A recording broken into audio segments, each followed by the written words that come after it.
Today we're plunging into the diplomatic history of Thailand. And our guide is A Diplomatic History of Thailand by His Royal Highness Prince Wattayakon. It's a fascinating story, really. What makes Thailand stand out, especially in Southeast Asia, is how it maintained its independence. Right. Alongside Japan, they're quite unique in that respect. So this deep dive, our goal is to figure out how Thailand managed that, how they navigated centuries of foreign relations, to achieve and keep that independence. We'll be tracing their journey from, well, the very beginning, early interactions with neighbors, all the way through the pressures of Western expansion. And eventually, to how they achieved full sovereignty.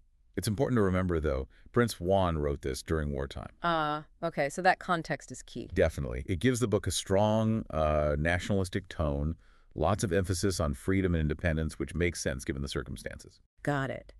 So our mission today is to understand the strategies, maybe the cultural values too, that allowed Thailand to stay independent when so many powerful forces were swirling around them. The book covers a huge span, doesn't it? Like 7th century up to 1940. Exactly. So we'll start with those early days, Nan Chao, Sukhothai, Ayutthaya, then the arrival of the Europeans, and Japan too. Then that tricky period of extraterritoriality, a major challenge to their sovereignty. Yeah, and the direct threats to independence during peak colonialism.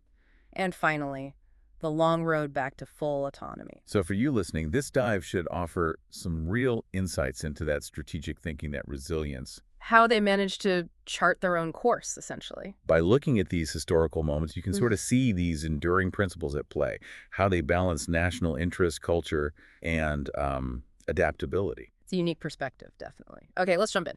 Early relations, starting with the Nan Chao period, roughly 650 to 1253. Right. So even before we talk about a unified Thailand, the people in Nan Chao were already diplomatically active. Really? That early? Oh, yeah. They had treaties of friendship with China, dates like 650, 745, 787 pop up. And with Tibet, too, around 750 and 820. Wow. So these weren't just symbolic gestures. Not at all. They were practical. For example, they brought artisans over from China specifically for weaving to develop local skills. Okay, so right from the start, there's this focus on tangible benefits from foreign contact. Exactly. Especially economic benefits. It's a theme you see again and again in Thai diplomacy. Pragmatism. Makes sense.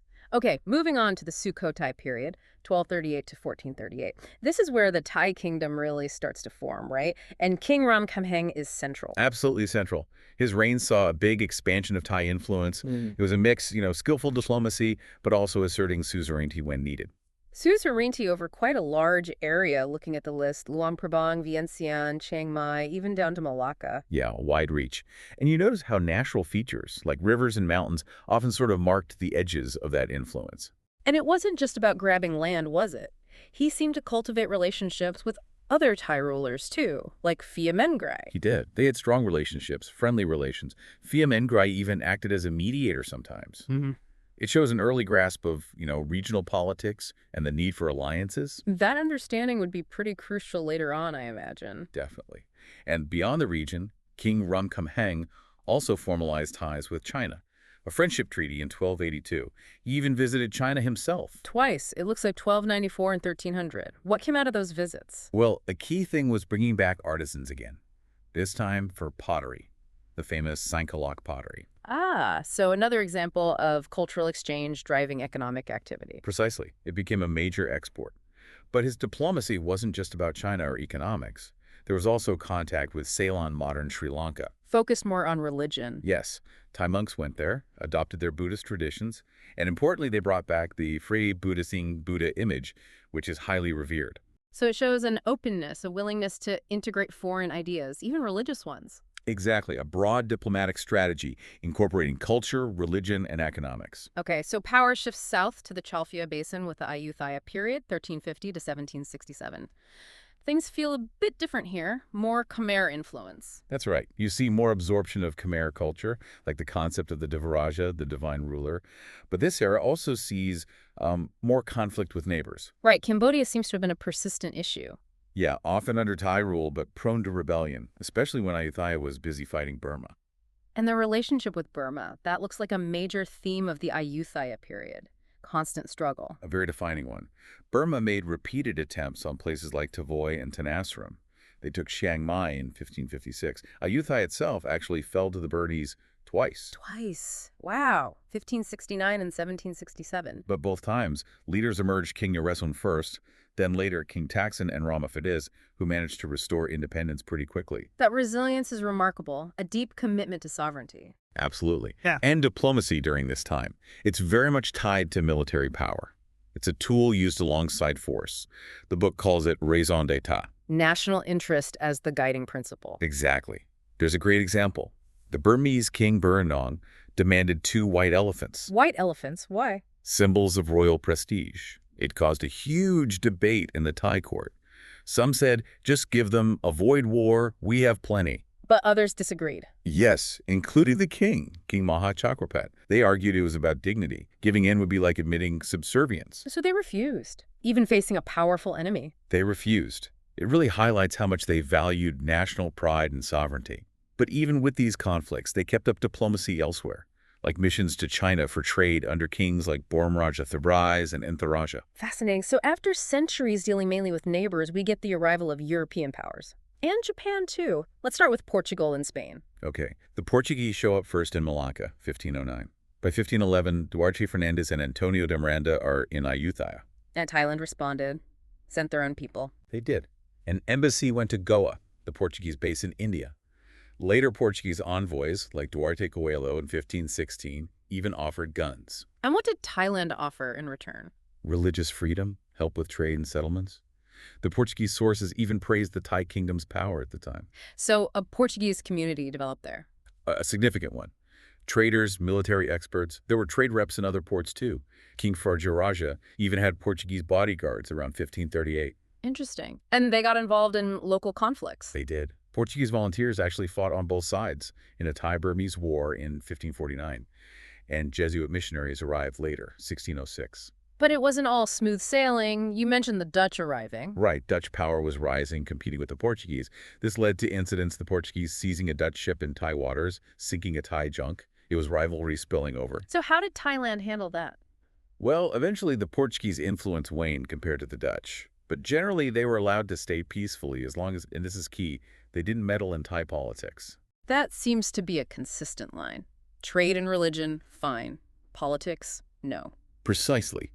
And relations with Spain, who arrived in 1598 after taking the Philippines, followed a pretty similar path. Friendship, trade, peaceful coexistence. Okay, now Japan. Their involvement sounds quite different. Not just official envoys, but lots of individuals. Very different. There was some earlier sea contact with India and Iran, but less significant. But the Japanese presence, quite notable. By 1593, King Naresuan had 500 Japanese soldiers in his army.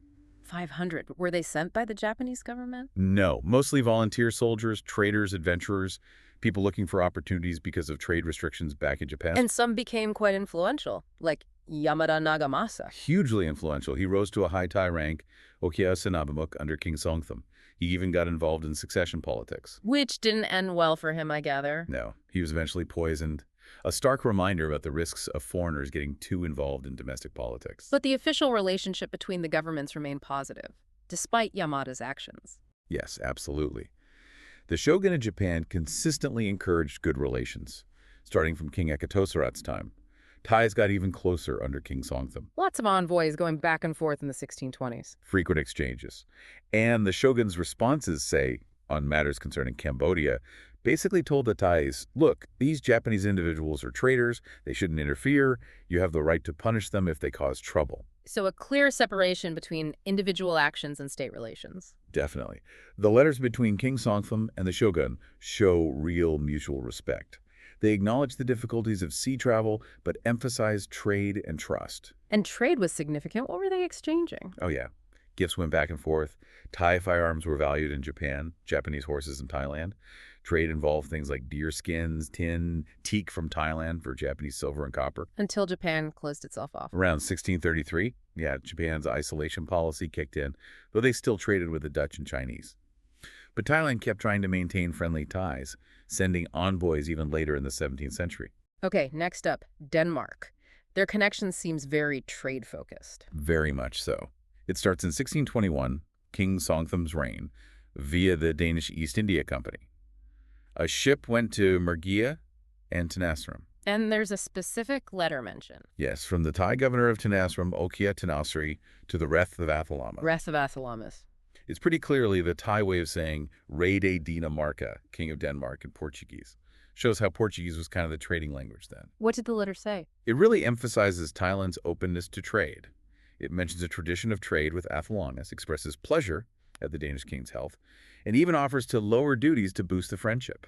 So another example of that open door policy for trade. And a willingness to offer concession to build relationships. Very clear early on. Right. Now, the Netherlands, their story seems more complex trade, yes, but also some serious political friction. Definitely more complex. They set up a trading post in Ayutthaya in 1608. Thai envoys went to the Netherlands in 1609.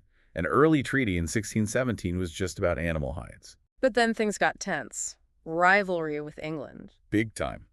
The Anglo-Dutch War period saw a Dutch attack on an English ship near Patani. Portuguese power was fading. Dutch and English rivalry was heating up. And there were specific disputes with the Thai kingdom itself. Yes. In 1648, the Dutch offered help with the Songkhla revolt but didn't deliver, which caused strain. Then in 1661, under King Narai, the Dutch seized goods belonging to the Thai king from a Portuguese ship. That sounds serious. It escalated. In 1664, Chinese residents actually besieged the Dutch trading station in Ayutthaya. The Dutch responded with a naval blockade of the Gulf of Thailand. The blockade, that forced Thailand's hand. It did. They had to sign a treaty in 1664 under duress. And this treaty is important because it introduced an early form of extraterritoriality. Exactly. Besides trade terms, free trade, but with taxes, no Chinese sailors on Thai ships, Dutch monopoly on some hides. There was this clause. What did it say specifically? It said that Dutch East India Company employees who committed serious crimes wouldn't be tried under Thai law. They'd be judged by the company head under Dutch law. A clear violation of sovereignty. Absolutely. Imposed by force via the blockade. It shows how politics and trade got tangled, and how power could be used to undermine sovereignty. The Dutch mission actually stayed until Ayutthaya fell in 1767. But this incident was a major sign of things to come. Which leads us neatly to England. Their early relationship sounds like a bit of a mixed bag, too. Trade attempts, failures, interesting characters. A real roller coaster. They arrived 1612, Patani and Ayutthaya, with a letter from King James I. They set up a trading post, but it wasn't profitable, so they closed it in 1632. But they came back. Re-established in 1661 by some Englishmen fleeing Cambodia. The English maybe weren't as intensely focused on Thai trade as others, but the Thais welcomed them. They even offered Patani to the English East India Company in 1678. Which the company turned down. And they supported a rebellion against Ayutthaya. Yes, they declined the offer and backed the Songkhla revolt. A big issue for the English company was the Thai state monopoly on trade. The Royal Warehouse Department. They didn't like that system. Not really. Certain goods could only go through it. The government had first dibs. The company wanted its own monopoly and also had to deal with private English traders, interlopers. Including the famous Constantine Falcon, or his patrons at least. Right. George and Samuel White were involved, and Falcon's story is amazing. Greek arrived 1675 working for George White. By 1679, he's an interpreter for the Royal Warehouse, then rises incredibly fast to Chalfia Wijayan. But the English East India Company didn't trust him. Not at all. Saw him as a former interloper, blamed him for a fire at their station in 1682. His conversion to Catholicism made them think he favored the French. Did he try to smooth things over? He did send gifts, got acknowledgments from James II, but the core problem was private trade. Falcon traded himself, and Samuel White, as Governor Mergui, traded under the Thai flag. And that led to conflict. A major dispute. White clashed with a trader from Golconda in India. Falcon retaliated. Golconda complained to the English East India Company. And the company was already unhappy with White. Yeah, they saw him as an interloper too. So in 1687, the company sent ships to seize Mergui, grab Thai vessels, and arrest Englishmen, including White. Did they succeed? No, the Thai governor fought them off successfully. But the result? Thailand declared war on the English East India Company and cut off contact. Wow. Quite the dramatic end to that phase. What's the takeaway? Thailand welcomed trade, but the English struggled with the state monopoly and wanted their own. And it shows the risks of employing foreigners who might push their own agendas. A lesson learned for Thailand. Okay, last major power in this early phase. France. Their involvement seems strongly linked to religion initially, and Falcon again. Very much so. French Catholic missionaries arrived in the 1660s. got a warm welcome, land grants. They were optimistic about conversions. Especially after some Islamic missionaries were unsuccessful. Right. Then a French East India Company ship arrived in 1680, got a good reception. Thailand sent its first envoy to France, though tragically the ship sank. And Falcon's conversion in 1682 was significant here. Hugely. He became very close to the French Jesuits, who had influence with Louis XIV and hoped to convert King Narai himself. Falcon, having fallen out with the English, actively pushed French ties. So Thailand sent another mission to France. Yes, in 1684, asking for a French embassy and a friendship treaty. The French ambassador, Chevalier de Chaumont, arrived in 1685. But their aims were different. Very different. The French priority was converting King Narai. The Thai priority was a friendship and trade treaty. Did King Narai convert? He politely declined, but he did agree to a provisional convention of facilitating French trade, giving them a tin monopoly in Thalang and ceding Songkhla. Provisional. So more negotiations followed. Yes, a third Thai mission went to France, led by the famous Kosapan. The French now said they wanted Mergui instead of Songkhla. And Kosapan argued against that. Skillfully pointed out its strategic value, its distance. The mission probably also asked for French experts, maybe military ones. And what happened when they returned? A second French embassy arrived, but this time with 1,400 French troops and artisans. French troops, that's a big step. A huge step. A commercial treaty was signed in 1687, giving the French big privileges, duty exemptions, 10 monopolies, branches near Mergui, but critically. Another extraterritoriality clause. Yes, the French company chief got judicial power over employees. Again, a violation of Thai sovereignty, undermining the traditional system. Why did Thailand agree this time? Falcon's influence, plus the very real presence of those French troops. It highlights the clash of aims. Thailand wanted friendship and trade. France wanted political influence, conversion, a military foothold. Which ultimately wasn't sustainable. No. King Petraja, who came to power in 1688, decided Falcon and the French presence were threats to independence. He removed them. But not all foreigners. No, it wasn't anti-foreigner.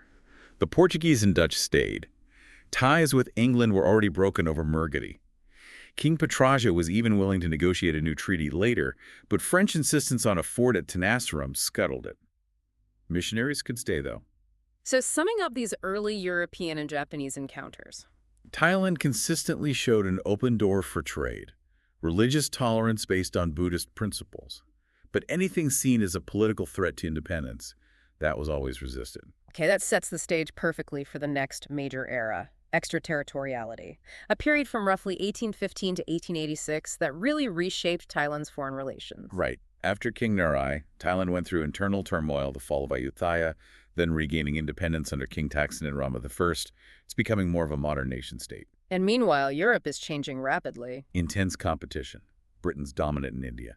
Post-Napoleonic wars, the Industrial Revolution is driving expansion into Asia, looking for resources, markets, colonies. How did Thailand interact with this changing world initially?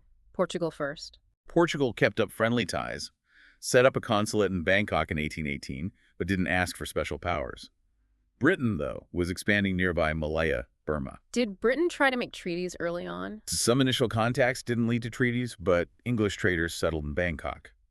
Britain even asked Thailand to ally against Burma in 1824. And then a treaty was signed? Yes, in 1826, Captain Henry Burney negotiated one. Importantly, it focused on trade, and crucially, no extraterritoriality was requested. The English agreed to follow Thai law. Sir James Brooke's mission in 1850 also didn't push for it. No. The U.S. treaty in 1833 was similar: free trade, direct contact, abide by Thai law. Thailand even invited French traders in 1840, sticking to that open trade policy. But the background context was shifting, wasn't it? Britain forcing extraterritoriality on China. Exactly. Britain's war with Burma in 1852, Thailand stayed neutral. And the precedent set in China from 1843, that created a new environment. So in 1855, Britain sent Sir John Boring. And his mission was explicitly to demand extraterritorial privileges. Yes. This time, it was non-negotiable from the British perspective. And the resulting 1855 treaty with Britain became the model, right? A major turning point. The absolute model, the Bowring Treaty, with its 1856 supplement, it set the terms for decades. What were the key points? Perpetual peace, free trade in ports, though foreigners could only live permanently near Bangkok initially, registration of British subjects at the consulate, and the big one, British consular courts having jurisdiction over British subjects. While Thai courts handled Thai offender. Right. Plus, religious freedom for Britons, a low fixed import duty of 3%, fixed export duties, most favored nation status for Britain. And the treaty was hard to change. Declared permanent, amendable only by mutual consent. It heavily favored Britain, clearly limited Thai sovereignty. The consular courts, the fixed low duties. Did it actually use the word extraterritoriality? Interestingly, no. But the British interpreted it that way. Yeah. For instance, claiming they needed to approve arrests of British subjects first. Even new taxes needed approval from treaty powers, a process that could take years. Why did Thailand sign it then? Pragmatism, likely. Bowring hinted strongly at the possibility of force if they didn't agree. It was probably seen as the least bad option. And then other countries wanted similar deals. Yes, Thailand basically adopted a policy of giving everyone the same terms, often with Bahrain helping negotiate. So you get treaties based on the British model with the U.S., France, Denmark, Portugal, Netherlands, Prussia, Sweden, Norway, Belgium, Italy, Austria-Hungary, Spain. Japan and Russia, too? Japan later, 1887-1898, with consular jurisdiction until Thai judicial reforms. Russia in 1899, mainly most favored nation and revocable. But the core pattern was set by Bowring. So for the next few decades, 1855 to 1886, these treaties are the reality. How did they work in practice? Well, the idea was that consular courts and low duties would boost trade, which Thailand wanted. It was a move away from the old royal warehouse monopoly system, which foreigners found difficult. So the Thais saw it as a concession for trade convenience. Initially, perhaps. And it's crucial to note, subjects in these treaties meant nationals of that specific country, not, say, Indians or Vietnamese under British or French rule. That came later. Did trade increase? It did, gradually. Foreign ships in Bangkok increased noticeably after 1855. But the consular court system itself became problematic. How so? They were only in Bangkok. Appeals had to go overseas Pondicherry, then Saigon for the French. Very inconvenient as trade spread. A British report from Chiang Mai in 1899 even admitted Thai laws upcountry were often fairer for foreigners. But the real problems came from politics, not just trade practicalities. Exactly. British expansion in Burma, French expansion in Indochina. That was the big driver of trouble, the colonial rivalry. And this is where the definition of subjects became an issue. Yes. Britain and France started interpreting subjects to include people from their colonies and protectorates. Thailand basically had to go along with this. Were there any adjustments made? Some attempts at flexibility. An 1867 treaty with France actually said Cambodians committing crimes in Thailand would be tried by Thai law. No special rights there. And an 1883 treaty with Britain for the North set up international courts. International courts, what were they? Essentially Thai courts, but with a British consul present who could make suggestions or request transfer to a British consular court if the defendant was British.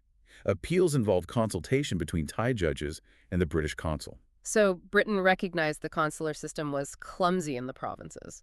It suggests that, yes, France made a similar arrangement for Luang Prabang in 1886. So trade benefits alone might have eventually led to changes.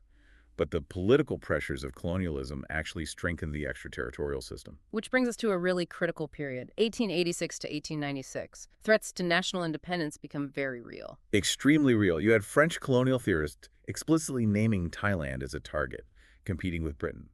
They were established in Indochina and Burma. Thailand was in the middle. But Thailand was trying to maintain good relations, sending envoys. Actively. To Britain, France, other European powers, the U.S., Russia, Japan. They joined the Universal Postal Union in 1885, maybe a step towards formal international recognition. But the pressure from France and Britain intensified. Massively. France, having taken Cambodia, pushed further from 1886. That treaty, setting up a French consulate in Luang Prabang on the Mekong's left bank, seemed to accept Thai jurisdiction there. But then disputes arose over that left bank territory. Big disputes. There were raids by Ha bandits in areas between Luang Prabang and Tonkin. Both Thai and French troops moved in, France claiming the area for its protectorate, Annam. A temporary agreement basically gave France control on the ground. And France saw the Mekong as strategically important. Yes, the French consul in Luang Prabang, Pavie, believed it was navigable to China, so they sent survey teams into Laos, expanding towards the river. Which worried Britain. Definitely. Britain had finished annexing Burma by 1886 and was also pushing towards the Mekong from the west. The rivalry played out directly on Thai territory. And France made a sweeping claim to the entire left bank of the Mekong. Based on what? Their argument was flimsy. They cited the 1867 treaty about navigation rights on the Mekong near Cambodia, twisting it to mean Thai territory stopped at the riverbank. But navigation rights imply shared access, surely. Logically, yes, and that treaty was only about Cambodia, not Laos. Their claim over Laos depended on Annam supposedly having rights over Laos, which Thailand strongly disputed. Arguing Laotians were ethnically Thai, not Annamese. Right, and pointing to the mountains as a natural barrier. Plus, French maps before 1893 showed Laos as part of Thailand. So clashes were inevitable when France pushed in. Inevitable. In March 1893, France delivered an ultimatum. Withdraw Thai forces, pay compensation, allow a French gunboat in Bangkok. Thailand had little choice but to comply. Then things escalated further. Incidents in Laos. 2 key incidents. A French captain captured, Thailand released him, and a French official, Grosgurin, killed. Thailand agreed to compensate if it was murder. But France used these as pretexts for harsher demands. Threatening a blockade. Yes. Demanding recognition of French rights over the whole left bank, more compensation, punishment of Thais, a huge indemnity. Britain got involved, sent warships. Britain sent ships to protect its citizens, yes. France responded by sending more warships towards Bangkok. Even though Thailand had agreed to negotiate? Yes. The French commander in Saigon ignored the agreement and ordered the ships forward. They were fired upon by Thai forts. Leading to the ultimatum of July 1893. A devastating ultimatum. 48-hour deadline. Recognize Annam Cambodia's rights to the left bank and islands, withdraw troops, pay massive compensation and indemnities, punish officials, deposit millions as guarantee. What could Thailand do? They accepted most terms but tried to negotiate limits. France refused, withdrew consuls, and imposed the blockade. Britain didn't intervene further. Tensions arose, but France held firm. Britain didn't step in militarily, so Thailand was forced to sign the treaty on October 3, 1893. Ceding the entire left bank. Yes, renouncing all claims. Plus agreeing to a 25-kilometer demilitarized zone on the right bank and letting France put consulates wherever they wanted. And France occupied Chantaburi as a guarantee. Yes, under a subsequent convention. And critically, even after Thailand met all the terms, France refused to leave Chantaburi for years. Relations remained very strained. And France used subject registration to increase its influence? Massively. Remember how subjects was initially meant for French nationals? France started registering huge numbers of people, including many Chinese, claiming they were French protégés or subjects because they worked for French interests. How big an increase? Astronomical. From maybe 200 in 1893 to potentially 30,000 by 1896, actively encouraged by the French legation. This created huge administrative problems for Thailand, as these people claimed exemption from Thai law. So as long as France had political goals, limiting consular power was impossible. Pretty much impossible. Then came the 1896 Anglo-French Agreement. Did that help Thailand? Not really. It was mainly about dividing spheres of influence elsewhere. Regarding Thailand, they agreed not to send troops into the central region without mutual consent and not to seek special privileges there. So it wasn't a guarantee of independence? No. It mainly stopped Britain and France from going to war over Thailand. It didn't stop them acting together to limit Thai sovereignty if they chose to. Thailand wasn't even consulted. Right. So after this incredibly difficult period, Thailand begins the long process of getting rid of extraterritoriality. How did they start? The key was modernization. King Chulalongkorn saw that Thailand needed modern administration to protect itself. Ministries were set up from 1892. Foreign systems studied, students sent abroad, foreign experts hired. His trip to Europe in 1897 was part of this. Yes, and joining the Hague Convention on Laws of War in 1899, that was a big step towards being seen as part of the family of nations. And the first concrete step against extraterritoriality involved Britain. Yes, the 1899 treaty limiting British subject registration. It clarified who was entitled based on birth and ancestry, particularly limiting rights for descendants of Asian origin. A small but important step. Tackling the French system was harder. Much harder. An attempt in 1902 failed. A 1904 convention brought some limits, clarifying that eligible Asians had to be from French colonies protectorates. But French citizens kept their rights, and all French subjects, including Asians, remained under French consular courts, except in the north where international courts applied. And Thailand had to give up more land for this. Yes, 2 areas on the right bank of the Mekong. France also agreed to finally leave Chantaburi, which they should have done years earlier. So it wasn't much of a gain for Thailand. Denmark and Italy signed similar deals in 1905 without demanding territory. Then the 1907 treaty with France involved another major land transfer. Huge. Thailand ceded Battambang, Siem Reap, and Srisaphon areas recognized as Thai in 1869 for minor coastal adjustments. What did they get in return regarding jurisdiction? Previously registered Asian French subjects would now go to international courts until Thai laws were fully codified, then ordinary courts. Newly registered Asians went straight to ordinary courts. They got Thai rights and duties, except military service. But again, French citizens kept their consular court privileges. The exchange was incredibly unequal. So progress, but at a very high cost. What about eliminating British consular courts? That came in 1909. Thailand ceded 4 Malay states, Kelantan, Terengganu, Kedah, Perlis. Another big territorial loss. What was the jurisdictional change? All registered British subjects, Western or Asian, now came under the international courts until Thai laws were finished, then ordinary Thai courts. New registrants went straight to ordinary courts. Was there cash? A stipulation for a European legal advisor in lower courts for British defendants. But these subjects got full rights like Thais, except military service, including land ownership.